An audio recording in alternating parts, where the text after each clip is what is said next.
You don't have to like it. You certainly don't have to love it, but you have to recognize the Chiefs are 5-1. Winning ugly is still winning. Welcome to Locked On Chiefs Live. From the land of the free and the home of the Chiefs, this is the Locked On Chiefs podcast. Welcome back, friends and neighbors. We are live post-game of the Kansas City Chiefs defeating the Denver Broncos for the 87th time running, and Matt Derrick is here live from the stadium. Our man from ChiefsDigest.com. We're going to get to all of the takeaways about this game coming up here. We thank you for making us your first listen post-game. If it isn't, then go check out another Locked On show for your next listen, because we're free for you every day of the week, 5, 6, 7, 20 times a week on every platform, including YouTube, where you can like, sub, and hit the bell right here. Spotify, Apple, the whole 9 yards. We are everywhere. I'm Ryan Tracy, the founder of Rogue Analytics and Performance Consulting, NFL33.com, as well as RGR Football, with my partner, Chris Clark from ChiefsCorner.com, and our very special guest. You see him every post game. It is Matt Derrick from Chiefs Digest. Matt, this was a fun game for me because there was a shutout in sight, but maybe everybody else is a little bit concerned. Overall, win's a win. Where do you come out on this one?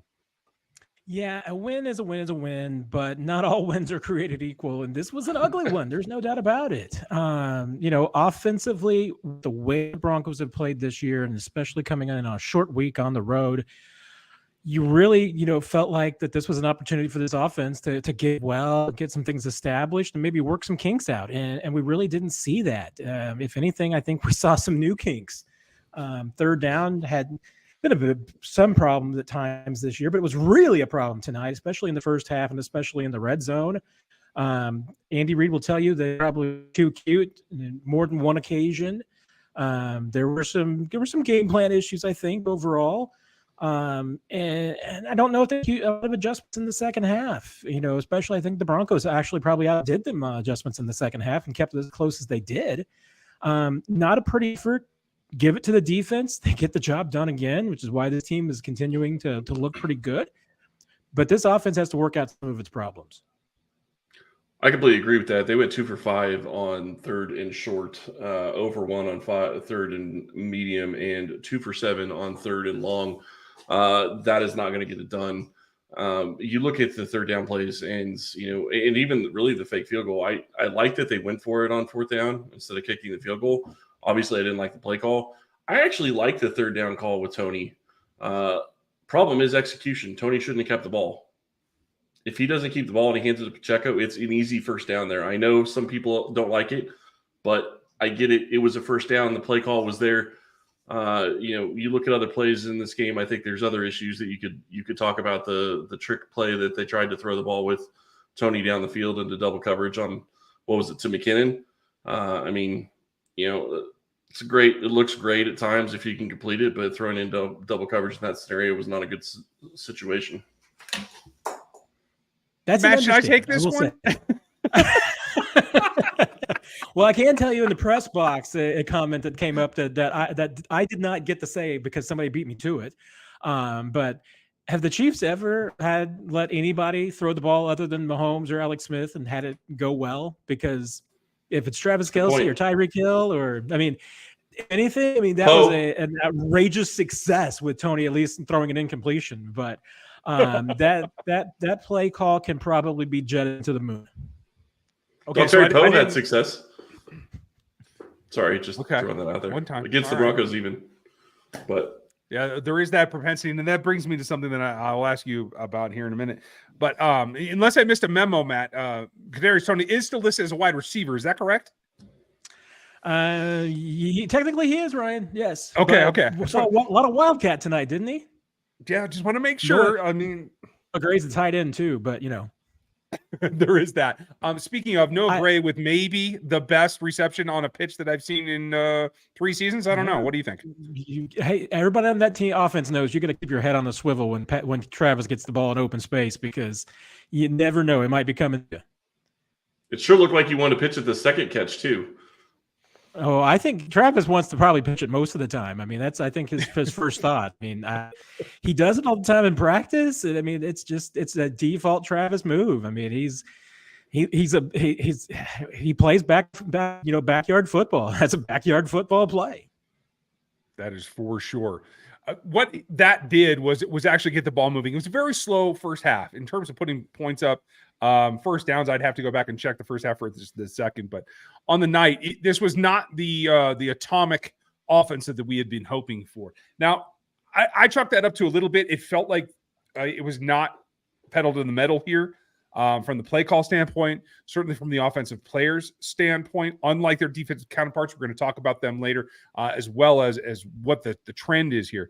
But Matt, for me, it comes down to this felt like a game that the staff felt like they were comfortable and they had room to experiment on the offensive side, and they weren't too terribly concerned about maybe not scoring 20 points and still being able to do exactly what they did and get away with a win at that point. I think that's a dangerous mentality to have. I'm still missing that we put up 30 because we're Kansas City and we stepped on a ball field. That's what I feel it has to be. And is this something that is going to bite them eventually? I mean, it absolutely could. I mean, and now granted, we're grading this offense on a curve. We're basing it on the last 5 seasons and what we've seen this quarterback and this offense do. And right now, it's achieving below average. Now, there's a lot of teams in the NFL who would kill this team. I mean, they did put up 389 yards tonight. Their quarterback goes over 300. I mean, their tight end goes over for 100 yards. And, but there was a lot of things to like that a lot of teams would like.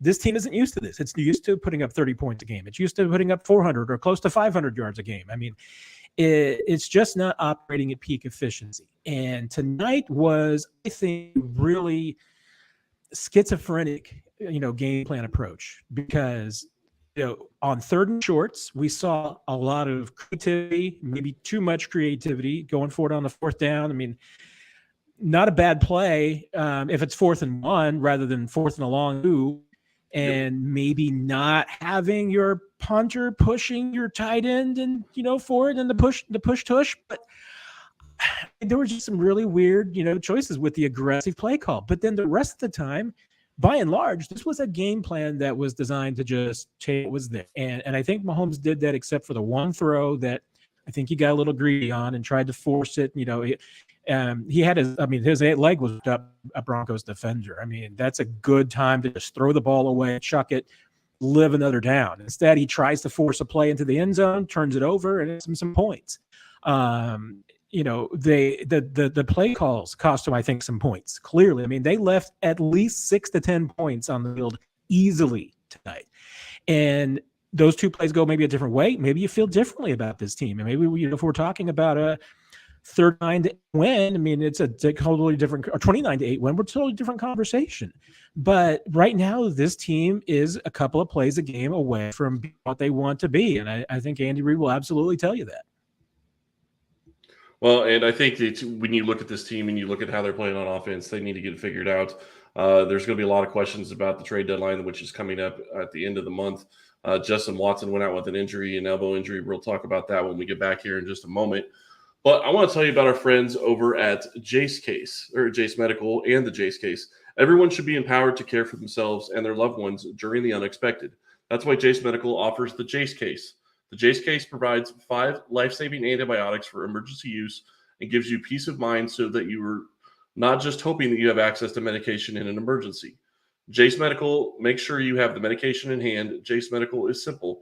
They handle everything from the online evaluation to licensed pharmacy, medication delivery, and ongoing consultation and care. Don't get caught unprepared. Get $20 off on these life-saving antibiotics today from Jase Medical by using our code LOCKEDON at checkout at jasemedical.com. That's jasemedical.com, JASE medical.com. All right. Right before we went to break, mentioned that Justin Watson got hurt. Matt, was there a big update during that you heard from Andy Reid afterwards? That was the only one. He did say that with the elbow, and it was his left elbow. It wasn't fractured. I'm sure he'll get some more testing, probably MRI tomorrow to see how it is. But at least the first results were positive. But I can say from looking at Justin and watching him in the locker room, wasn't a lot of movement with that left elbow, and he looked like he was in still a lot of pain. Yeah, it looked like he was in a ton of pain on the field. Sorry. Yeah, it's unfortunate. He's been a bright spot in this point. I believe that was his only target on the evening as well. It was. Unfortunately, we'll have to play that out as it comes. But they do have quite a solid group. They have a lot of receivers. There's the fight now, I think, to try to catch up and be that second punch to Travis Kelce. Tonight, it was Kadarius Toney with 6 targets, along with Isaiah Pacheco, who went 6 for 6. Kudos to him. And they're playing second fiddle to the always present Travis Kelce. But unfortunately, I think that if your running backs are your second options, something has gone drastically wrong with this offense, Matt. And was that, again, part of the gameplay about this opponent on this evening? Or is this still, we're not drawing up enough for Sky Moore and we're not trying to do enough for Rashee Rice, who I thought actually looked vastly improved and a little bit more explosive tonight? Yeah, and I think that if any receiver tonight, I think, made the case for targets and more work, I mean, I think it was Rashee Rice. Yeah, absolutely. 4 catches, 72 yards. It's a new career high for yardage for him. And probably should have had maybe close to 100 and a touchdown, because he was just, as Patrick Mahomes said, getting his knees up away from shaking that one last tackler and getting that ball in the end zone. I kind of thought he was going to. I mean, that was what was going through my mind watching him on that particular play and running down the field was, okay, you know what Veach said, this guy's a running back with the ball in his hands out in the field, open field, and then he let somebody get him down from behind. You can't do that as a running back. So, hey, it's a rookie move. But I tell you what, I mean, and this is coming from me, who I am very skeptical about all first-year players in Andy Reid offense, and especially rookies, because I just know how difficult it is and that you have to be a special talent to be a big receiver and playmaker in year one. And tell you what, right now, Rashee Rice is on the brink. I mean, it's not quite Tyrell season, but you know what? His numbers right now, I mean, if he just has a little steady progression with what he is, he could challenge what Tyreek did as a rookie, maybe even tie that. And especially because the Chiefs need somebody to step up. And right now, I mean, of everybody that we've seen, I would bet on Rice being the guy. And I think that the Chiefs might just have to force feed him a little bit and maybe mature him up a little bit, you know, right now, and develop him a little faster than expected, because they need somebody. Yeah, Rice looked exceptional when he caught the ball. Getting downfield is something that he completely is continuing to excel at. And that's exactly what you need from him, is to continue to go and do that. I'm really liking what I'm seeing from Rice. Right now, he's actually on pace to beat Tyreek Hill by about 100 yards receiving in the rookie year. So I would expect he's probably going to get that. I think he's going to continue to get more targets. The way he runs, it's just, you know, he gets north and south very quickly. He continues to learn. That's the thing that impresses me the most about him. He continues to learn week in, week out. And the one thing I hope that he takes away from tonight is got to keep that ball up tight, because he about lost it near the goal line. And that would have, you know, it wouldn't have kept them, probably wouldn't have kept them from winning the game, obviously. But big fumble there if it would have happened. But he's playing exceptional. It's great to see. I mean, and I think you're seeing a progression with him. And certainly now we've seen 2 back-to-back games without there being, okay, there was a little bit of ball control issue there, but we didn't need to drop again today. That's encouraging. I mean, seeing some consistency from Rashee is a big deal. So that gives me some encouragement. And like I said, until somebody else steps up, until we see someone carve out a role and say, hey, wait a minute, this is my job. The ball needs to come to me. I'm going to be getting open. And especially as Chiefs continue to see so much zone. I mean, that's the one thing that if teams are just going to continue to take away the deep ball and force the Chiefs to dink and dunk and down the field, they're going to have some guys that can beat zone, and not just Travis Kelce.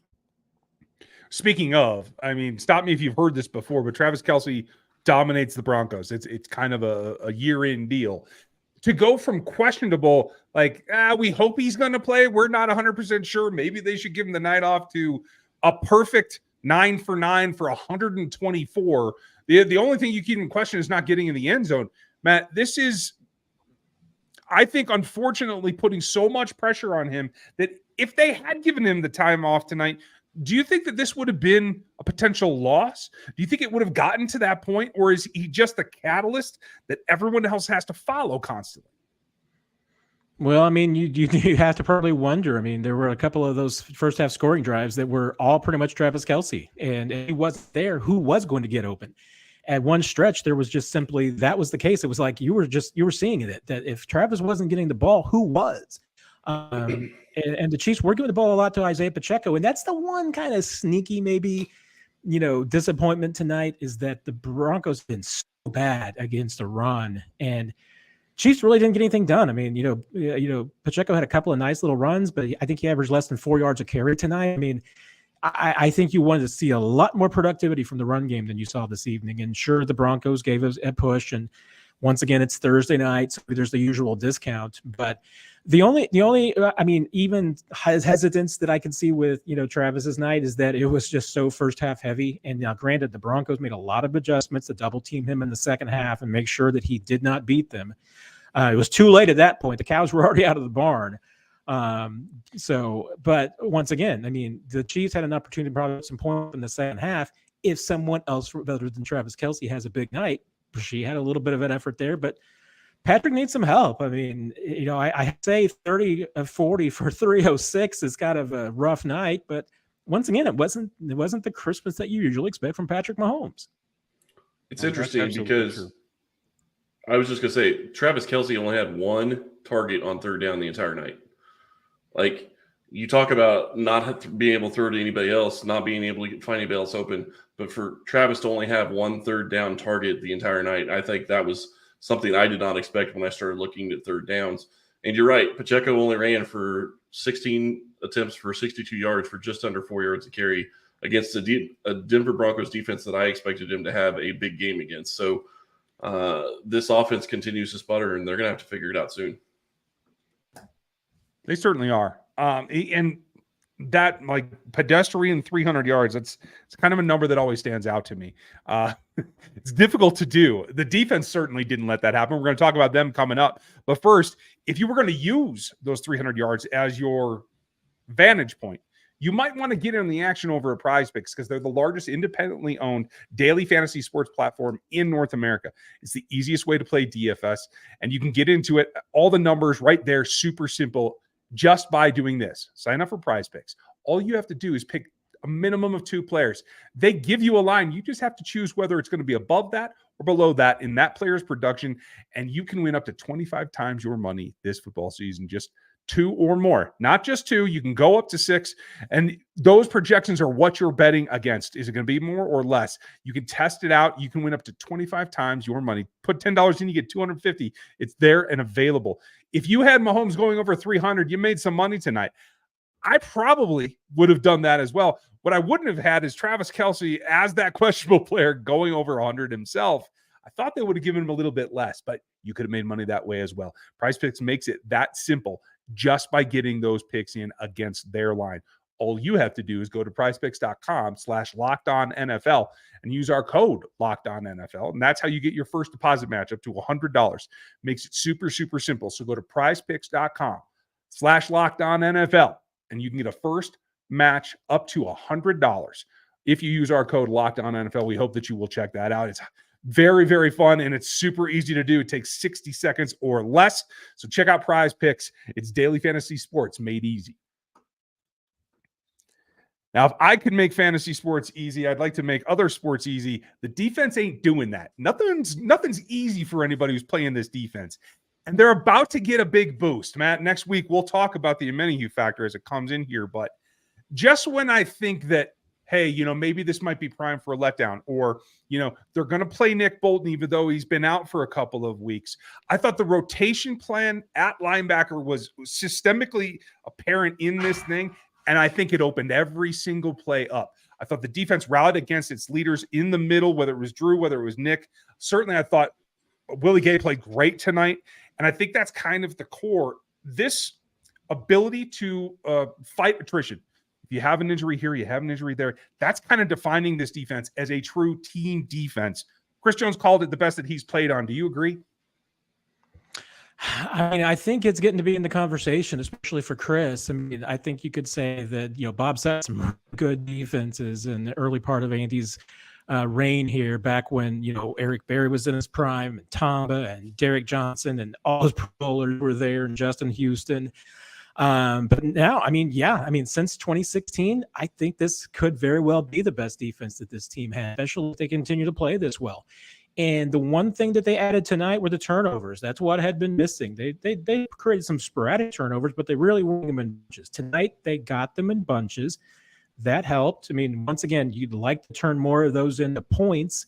That would have been a good thing to see. But and I talked to Trent McDuffie after the game about that, because Trent's been really one of the best ball hawks. I mean, if it's not interception, it's just him punching the ball out, which he did again tonight on the big hit.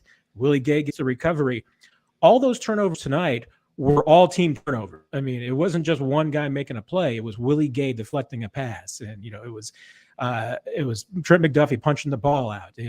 So it was multiple players being involved in those turnovers. And that's, this defense is going to feed off of that. More confidence that they get in a game like this, I think, is going to get that. They really wanted the shutout. They want a shutout. I mean, I think that's the one thing missing from their resume. They want to put up a shutout out there. Maybe they'll get it, but right now, I'm continuing to see a defense that I think is actually getting better as well as it played during the first month of the season. Well, and they have get a this chance team in 2 weeks too. That's exactly what I was about to say. They get the same team in 2 weeks in Denver. Two really quick questions, Matt. Was there ever any update on what happened with Trent McDuffie at the end of the first half? And then secondly, can Amenahue return tomorrow, or does he have to wait till Monday or Tuesday to come back? I was looking for that and I couldn't figure that out. Yeah, my understanding is that he can come back on Monday. So they will probably, usually in this situation, they'll do like a walkthrough on Sunday. I can't remember if Amenahue can be back for that or not. I don't believe he can. I think Monday day he officially can be back on the field. But yeah, I mean, they're excited to get him back for sure. And with McDuffie, he told us he had a swollen ankle that swelled up during the game. He went out and got it retaped and at halftime and came back and obviously played the second half. Got me a little worried seeing him not on the field. So was curious. Yeah, I mean, this team is playing, this defensive side of the ball is playing so well that, you worry about taking a piece out. The linebackers, like I said, I think being interchangeable, playing a lot. I thought Leo Chenot showed even more improvement. I'm really happy with him. I think that's all locking it down. We know what the secondary is like, but there's a lot of options to choose from. Matt, you're in charge of this racket. Who gets your game ball tonight? Well, okay, you put me up like that, then I have to let everybody know how the sausage made. So I didn't get first choice. So I'm taking the third pick, and we're trying to spread the love around here. Because I'll tell you what, I mean, there's probably like a half dozen guys on defense that could have gotten a game ball. And you certainly, Patrick Mahomes, 300 yards. We sometimes just overlook the low fruit. He could have been your guy. But to me, swollen ankle, that first half that Travis Kelce had, that was a performance. That was a gritty performance. He just continues to do it. For a guy that, like we mentioned earlier, wasn't sure that he was going to be able to play this game, and if so, how productive would he be? 9 for 9 on targets and catches, 124 yards. He absolutely ripped this team apart in the first half, and in the second half, Broncos did everything that they could to try and take him away and double teamed him as best they could, and that enabled some other guys to make some plays. Patrick Mahomes gets 300 yards largely because Travis Kelce enabled it, either with his presence in the first half with actually making catches, and the second half just drawing so much attention. He's got to help. Some other guys have got to get open, but if Travis can play like this on one bad wheel, I would be eager to see what happens when he's back to full strength. That's a good one. And since I stole your guy, I might as well put it out there next. I know how you feel about your Tigers, but I'm taking my game ball is going to Nick Bolton tonight. Not just for his play, obviously a nice interception there. Being able to just jump right back in the mix, be the leader that he is, be part of this defense that has actually helped some of his teammates come along. But doing that on a week where, hey, you've been out for a while. It would be natural to be a little bit rusty. I thought his play, again, being that guy in the middle, I think is central to how good this defense can be. And I think what we see now is that it can be very, very, very good, even better than I thought at the beginning of the season. So kudos to Nick Bolton. I'm going to go a different direction, but I do want to say really quick, the defense obviously played phenomenal all game long. They absolutely deserved a shutout. That was a very weak call that gave them a first down. at the end of the game for the Broncos. But holding Russell Wilson to a QB rating of 46.6 on the night and less than 100 yards passing, you got to feel really good as a defense doing that to the quarterback. But my game ball has to go to butt kicker. He's been phenomenal this season. And I don't know. You guys tell me, but that kick that he made from 60 looked like it could have been good from 70. He thought he told us he thought he could make it from 68 or 69, and I based on that and the 65 he made every game, I think 70 that direction was possible tonight. Yeah, and I thought it was going to go to the left of the upright because it looked like it was starting to curve, and then it just stayed true. But even the 52-yard field goal he put right down the middle. I mean, he's just been so good this year. It's great to see him back into his normal shape and kicking the way that we know that he can. 4 field goals for Butker tonight. You got to give him credit, especially given the season that he had last year to turn that all around. I think he's past the injury and certainly on his prime. We'd like to know who you think should get your game ball. Put it in your comments below here on YouTube. Put it in the Spotify reviews or the Apple podcast reviews, anywhere you like, because we are free for you every day, 5 days a week on every platform. What do you got? Amazon, I guess, said that it would have been good from 72. I didn't see that, but somebody in the comments is saying it would have been good from 72. So thank you for that. I appreciate that. I hadn't seen it. I wasn't watching the Amazon top view, which is really cool. Go check that out if you watching the next Thursday night game. That's a interesting way to watch a football game. And if we had a 4th game ball, we could have given one to Sean Payton for calling a timeout that enabled Butker to hit that 60-yarder. So, yeah, well, coaches get rusty too. And we were all thinking that it was sort of forced decision about why did it because of the wind, and maybe they could force Montreal Washington to muff the ball because he had the one earlier that he struggled with, and Peyton nope, it was just a brain cramp. He lost track of downs and thought it was 3rd down and called timeout. Yep. Hey, even the Mona Lisa starts to fall apart at some point, right? Okay, that's what you get for $18 million a year. Sorry. Wow. Okay. Welcome to Denver, everybody. We'll see you in a couple weeks. Thank you for being live with us post-game. This is Locked On Chiefs. Make sure you check out the rest of the podcast network. Maybe you want to hear the guys from the Broncos talk about it. I don't know. Maybe you do. Hit Locked On NFL Today as well. There's a lot of content out there. We're going to be back for you. Don't worry. Even though this is a little bit of a longer week, we're going to have our normal schedule. We'll have you prepped and ready for next week. We'll talk to Matt. I know it's late. Thanks for hanging in with us in Old Arrowhead, Matt. We appreciate your time. No problem. I mean, we're pre-midnight. This is easy peasy, guys. We're rolling out the door before the clock hits 12. Thank you all for having a great time with us Thursday night. Enjoy your Friday. Have a great weekend, and we'll talk to you soon. Thanks for being here. We are out.